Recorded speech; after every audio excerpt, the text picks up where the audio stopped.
Welcome back everyone to my channel. Today we are going to watch the Chronicles of Narnia, The Voyage of the Dawn Treader. It is a 2010 fantasy adventure movie. It is the third and final installment in the original Chronicles of Narnia film series.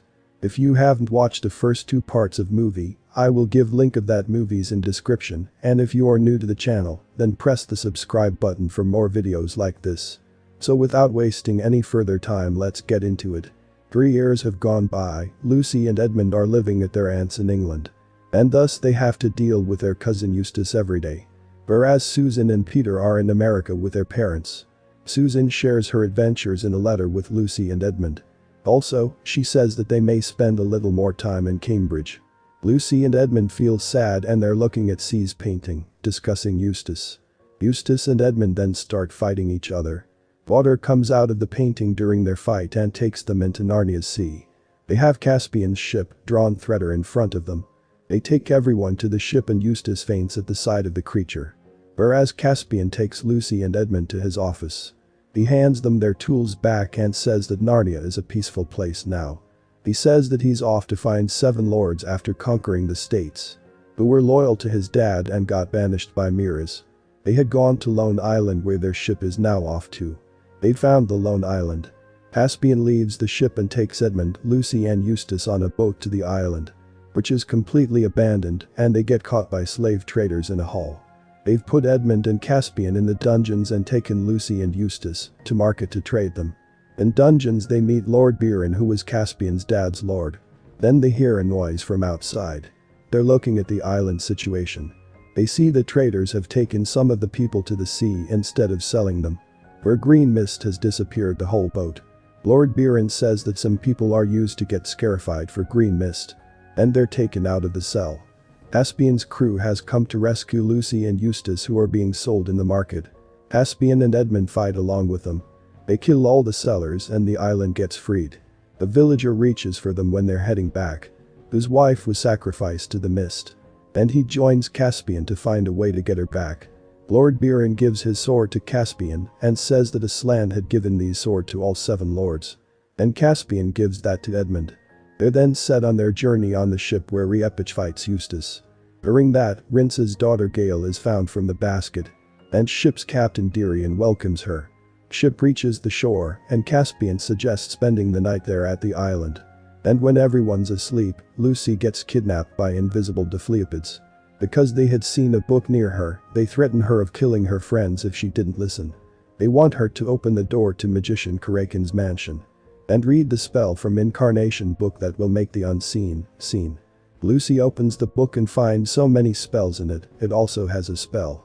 Which makes you as beautiful as the person you adore. Lucy reads that spell, tears its page and keeps it. Green mist is coming out of that book. Lucy reads the spell that makes the Defleopids visible. Karakin's mansion has become visible as well.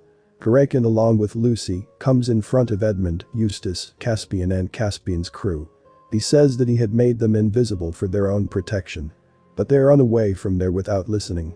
Karakin takes them to his office and shows them the map and says that green mist is from Dark Island that uses people's fears and shows them visions. And says that they have to take 6 more swords along with Edmund's to Ramandu Island. Mist would vanish when they'll put the swords over Aslan's table. But they'll be tested first. Mist would try to distract them from their motive. And they'll have to follow Blue Star to reach Ramandu Island. They continue with their voyage and spend 14 days stuck in the storm. Their crew is scared and wants to go back, but Caspian wants to destroy that mist first. Lucy dreams that she has become Susan after reading that spell. She's in London with Edmund and Peter and asks them about Lucy and Narnia. They behave as if they don't know about them at all. Lucy gets scared and comes back to herself. Aslan tells Lucy to value herself. If she wasn't there, her siblings would have never found out about Narnia. That's why Lucy needs to give herself some credits too. Lucy wakes up from that dream and burns that page of spells. Green mist then goes towards Caspian and Edmund. Caspian dreams of his dad and Edmund of Jadis. Lucy wakes them up. The next day, they finally see an island. They get off of the ship. Caspian orders his crew to search for food and accompanies Lucy and Edmund. And they see a golden statue under the cliff in the water. They put stick in the water to take it out, but it turns into gold as well. They realize that the water can turn anything into gold. It had turned Lord into gold, but the sword hasn't turned golden. Green mist comes there. Edmund says that they can take water or gold to London with them. Caspian objects on it, and they both start fighting. Lucy stops them and says that they're being tempted by mist, they need to hurry. And they agree to her. Whereas Eustace is ambling alone in the island. He sees a valley full of treasure. He goes greedy and takes Dragon's bangle off of its skeleton. And wears it himself. He hears a growl at that. Caspian, Lucy and Edmund get back to the boat where they don't find Eustace. He asks everyone to get on the ship and goes to find Eustace with Edmund. They find Lord's sword near the treasure and burn clothes of Eustace too. They think he's dead. They see Dragon coming after being hit by the ship, who takes Edmund to volcano. He writes down to tell them that he's Eustace. Lucy takes the bangle off of his hand. Durian says that there's no way of turning him back to human. They should leave him there, but Lucy objects and Caspian suggests sleeping there in the ship. But he'd stay the night there with Lucy, Edmund and Dragon. Some of the crew stays with them, and Reepicheep accompanies Eustace. By the morning, Gale sees a blue star. She shows it to everyone and they're all following it on their ship. And Eustace takes the ship to Ramandu Island with his tail. They go in there and find food on the table. There are 3 lords sitting there, unable to move. They think that they've gone under the influence of magic by eating that food, thus they don't eat it. Edmund, Caspian and Lucy put all their swords onto the table. One sword is yet missing. Swords turn blue and blue star comes down. It turns into a beautiful girl, Liliandel. She says that she had actually done that to lords. Because they were not mentally stable. Hearing that, they all start to eat that food. Whereas, Caspian, Edmund, Lucy head towards the balcony with Liliandel. She says that the last sword is in Dark Island, and going there requires great courage. But they have only this one way to destroy the mist. They decide going there and Liliandel leaves. Caspian, Edmund and Lucy are then set onto their voyage.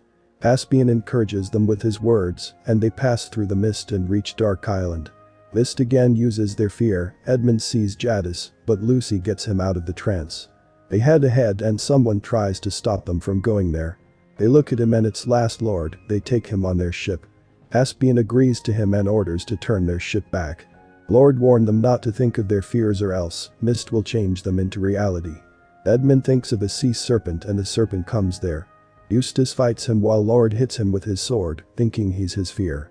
Eustace runs away from there injured and falls onto an island. Some more sea serpents come and start attacking the ship. Caspian, Lucy and Edmund fights one them and get to know that if they cut them, they'll turn into mist. Then everyone start pulling them towards them to cut them.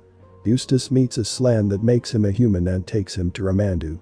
Eustace runs towards the table with his sword and Mist tries to stop him. Whereas Jadis comes in front of Edmund, she asks him to hold her hand. But Eustace puts the sword onto the table in time. Blue light is emitted and Peter's sword in Edmund's hands turns blue. Edmund stabs the wind with it and Mist is vanished. They see that boats of people that were sacrificed have come back and families have reunited. Eustace comes to the ship as well. They see a shore that is known as Aslan's country. Edmund, Caspian, Reepicheep, Eustace and Lucy head towards the shore on a boat.